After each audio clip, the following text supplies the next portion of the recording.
बकीउद्दीन इब्ने मखलद फरमाते मेरी 19 साल उम्र थी, मैं नेशापुर में पढ़ा करता था। मेरे अंदर इल्म का बड़ा शौक था।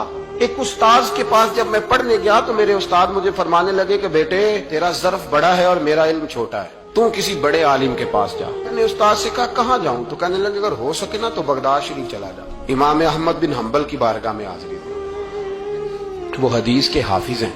आज भी आप उनकी मुस्नद इमाम अहमद देखें, जो हदीस का तालिब इल्म होता है उसे मजा आ जाता है पढ़ने। पर क्या बात है इमाम अहमद बिन हम्बल की, उन्होंने अल्लाह ने एजाज दिया कि आज भी मक्के और मदीने में इमाम अहमद बिन हम्बल के मजहब पर फतवा दिया जाता है। वहां के लोग हम्बली कहलाते, इतनी अल्लाह ने उन्हें शान अता फरमाई। कहते हैं मैं निशापुर से निकला जब तो बहरी रस्ते के लिए मैं आने लगा यहाँ। जब जहाज में बैठा ना तो रस्ते में तूफान आ गया। तूफान इस तेजी के साथ आया और इतने दिन जारी रहा कि हमारे जहाज की सिमत ही बदल गई, डायरेक्शन ही बदल गई। गोया जाना इधर था तो जहाज का मुंह इधर हो गया। फरमाते जाके किसी किनारे हम उतरे। ये देखें जो लोग तालिब इल्म जाते थे, फरमाते वहां जाके उतरे। वहां पता चला कि जिस जजीरे पे हम उतरे हैं यहां से अगर पैदल जाएंगे तो 1.25 महीने में बगदाद पहुंचेंगे। और फरमाते हैं कि पैसे भी कोई नहीं, खत्म हो गए। अब मैं वहां से उतरा, पत्ते खाता, 1.25 महीना लगा और मैं बगदाद शरीफ पहुंचा। और जब पूरी जद्दोजहद करके वहां पहुंच गया ना तो पता चला कि इमाम अहमद बिन हम्बल का तो मदरसा ही बंद हो गया। उनके तो जुमा पढ़ाने पे पाबंदी लग गई। वक्त का बादशाह नाराज हो गया। इसका मतलब है वो भी सियासी बातें करते होंगे।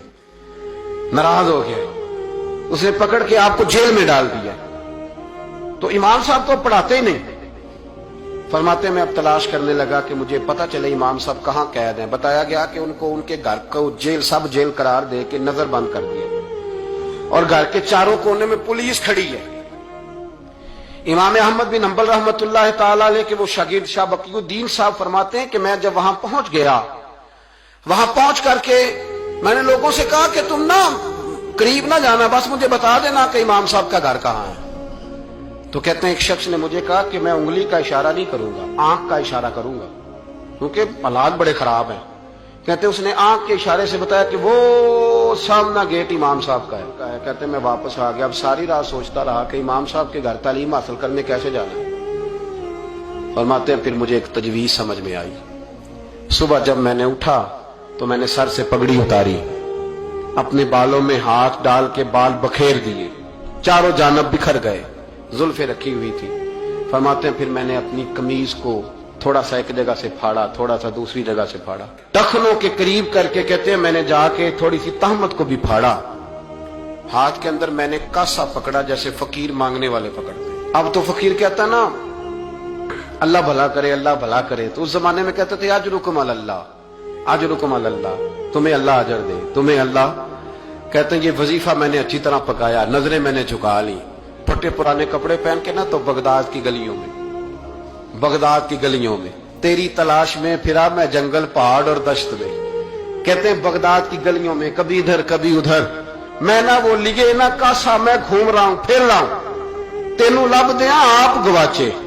कहते मैं ढूंढता फिर रहा हूं मजनू बन के विच बाजारा, कदी कखा वांग रुलाए, कदी कहाया कुंबा सारा, सिर नेजे उत्ते चढ़ाए, आजम यार मनाउन दी खातर असा की पेश बटाए।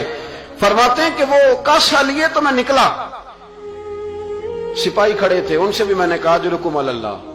कहते हैं एक दिनार उन्होंने भी मेरे कासे में डाला। फिर इमाम अहमद बिन हम्बल का दरवाजा आया तो मैंने दरवाजे पे खड़े होकर अजरुकुम अल्लाह, अजरुकुम अल्लाह, अजरुकुम अल्लाह। कहते मेरा जोश ही बदल गया। इमाम साहब ने झट से दरवाजा खोला, खूबसूरत इमामा और खूबसूरत चेहरा। कहते हैं उनका चेहरा देखा तो मेरे आंसू ही बह गए। और इमाम साहब ने जब एक दिनार मेरे प्याले में डाला तो मैं रो पड़ा। मैंने कहा बगदाद के बादशाह, ओ मेरे महबूब के इल्म के वारिस, मैं भीख मांगने नहीं आया, मैं तो रसूलुल्लाह की हदीस सुनने आया हूं। मुझे ना आपने खैरात नहीं देनी, बस मुझे एक हदीस मेरे नबी पाक रोज पढ़ा दिया करें। एक हदीस, एक हदीस। यहां तो हर जुमे पढ़ाई जाती है ना, वक्त नहीं होता, लोग देर से आते। कहा एक हदीस आपने पढ़ानी है। शाह बकीउद्दीन साहब कहते इमाम साहब ने मेरा चेहरा देखा तो खुशी से खेल उठे। फरमाने लगे तू कैसे आएगा? का हुजूर भिखारी बन के। میں خیرات مانگنے آؤں گا، یہ بھی تو خیرات ہی ہے نا، مصطفیٰ کریم کے نام کی خیرات مانگنا۔ حضور آپ نے ایک حدیث پڑھانی ہے، سنیں۔ شاہ بقی الدین کہتے ہیں میں پورا سال بھکاری بن کے جاتا رہا، یہ جذبہ، یہ شوق، پورا سال بھیک مانگنے کی غرض۔ یہاں تو ہمیں اپنے علماء میں کمزوریاں نظر آنے لگ جاتا ہے، سب ٹھیک ہے جی، وہ ایک بات نہیں ٹھیک، لہذا چھٹی، میں اب خود بہت بڑا محدث ہوں، مجھے کیا ضرورت، یہ کمزوری ہے۔ اس لیے اخلاقی رویے لوگوں کے مضبوط نہیں رہتے، اس لیے دنیا داری کی ساری باتیں آتی ہے پر دین نہیں آتا، کیونکہ ہمارا وہ شوق نہیں، وہ انداز نہیں۔ ہم کون بھکاری بننے کو تیار ہے؟ جب لوگ کاسا پکڑتے تھے تو پھر رسول اللہ کے دین کی خیرات بھی اس میں آیا کرتی تھی۔ اب کوئی کاسا ہی نہیں پکڑتا تو خیرات کیسے آتی؟ یہ تو لوگ بحث کرنے آتے، گفتگو کرنے آتے، لینے کون آتا؟ حضرت شاہ بقی الدین کہتے ہیں میں پورا سال جاتا رہا۔ امام احمد بن حنبل مجھے فرماتے یار میں بھی سوچتا تھا کہ کہیں میرے علم کو زانگی نہ لگ جائے، دیکھو اللہ نے فضل کیا ہے، مجھے ایک طالب علم عطا فرما دیا ہے۔